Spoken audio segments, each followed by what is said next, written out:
Hey guys, Julian here with another anime review. Now, I don't know about you guys, but when I was growing up, our schools had this kind of gifted program for students that had stellar grades. Did you guys have something like that? Ugh! They were so annoying. They got to do whatever they wanted to. Plus, they had this lovely greenhouse and they got to skip classes and have tea time. Oh, so frustrating. You know, I think you're confusing an anime with reality again. But what are you thinking? Man, I wish I could have been part of this special A class.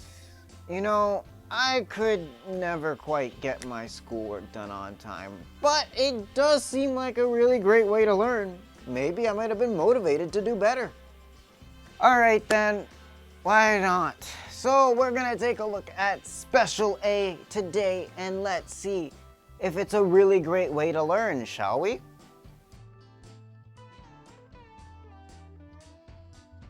So first off, this is a high school anime.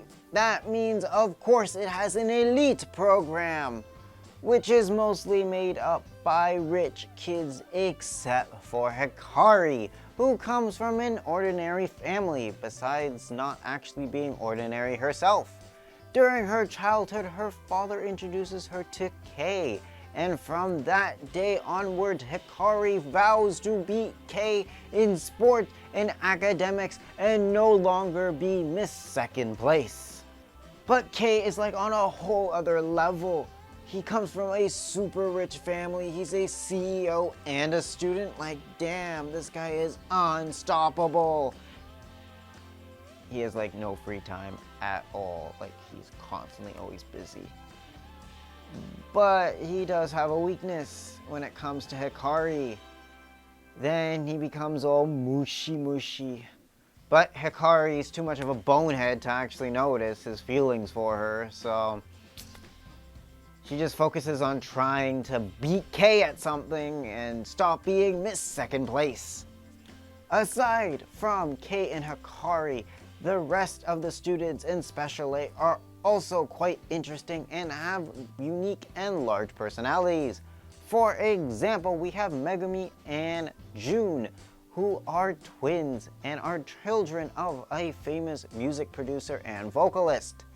Then there is Akira, who is a daughter of an airline company. And then there's Tadashi, who is the son of the school director. As well, we can't forget Ryu, who we don't quite know. He just really likes animals. Anyway, these characters make up Special A, the class that doesn't formally have classes and can have tea time whenever they seemingly want to. But let's talk about the anime as a whole then. More like they just have wacky adventures. The anime is a fun time as well as pretty romantic. The feelings that develop between the characters are actually quite sweet, and their past kind of make it a really good watch. While this is an older title, I still find it very entertaining, though it's a hard find because trying to get your hands on a physical copy is, oh my god, almost near impossible. Because of how old it is, you're off better going to a streaming service. High Dive does carry it, so your best bet is to go there and watch it. It's a must-see if you're into school, slice of life, comedy, romance, and or drama. Alright guys, it's time for Romance Corner, so let's take a look at some of the couples. Number 1, we've got Kei and Hikari.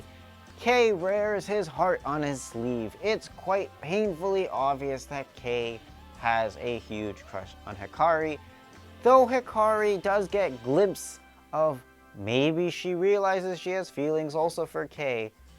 She can't for the life of her figure it out. She's a bonehead. She just can't see the signs that Kei is sending her. But in the end of the series, not the anime unfortunately, they do end up together. So that was quite nice to know, and they may not be an official couple during the series, but they do have some, I would say, romantic moments. But a actually confirmed couple is our next one, Tadashi and Akira. Gosh, we actually got a love confession out of them, which I think was great.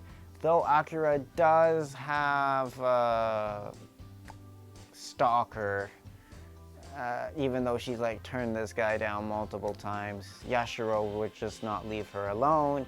But Akira really does love Tadashi, so it is nice to see these two come together and actually confess their love and have it out in the open.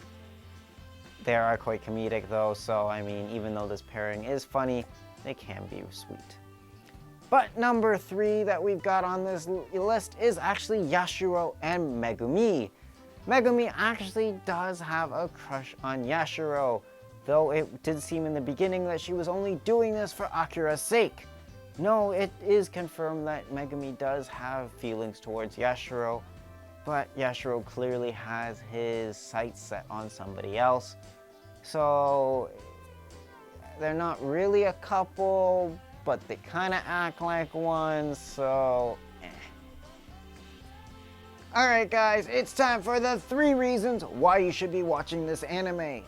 Number 1, it's quirky. I mean, each of the characters have their own unique quirks, and no, they're not superpowers, but their personalities are just so big and dynamic, and they play off so well off of one another. I mean, you're bound to resonate with one of these characters. Number 2, it's funny. The comedy is well timed, it's comedic, it's a great use of humor in certain situations, but it does get serious when it needs to. But it's quite lighthearted and just an overall fun time. You're bound to be laughing out loud. And number 3, it is romantic. When Hikari's not being a bonehead and the other characters truly finally express their feelings and confess, it does get quite romantic. They might be just high schoolers, but they do understand love. So I'm actually very happy when they can listen to their hearts and follow them. Alright guys, that's it. Class dismissed. Oh, right. They don't have classes really. Anyway, I guess this video is done. Thank you guys all for watching. Please check out this anime if you do have the time, and let me know down in the comments below what you guys thought of it. Anyway guys, take care, and we hope to see you guys in our next video. Until next time. You know, I really do wonder what it would have been like to have a class like Special A where we would have self-study students. Would they actually achieve just as much as they do? Or would the students really need a teacher to help guide them? I mean, being special growing up does sound kind of fun.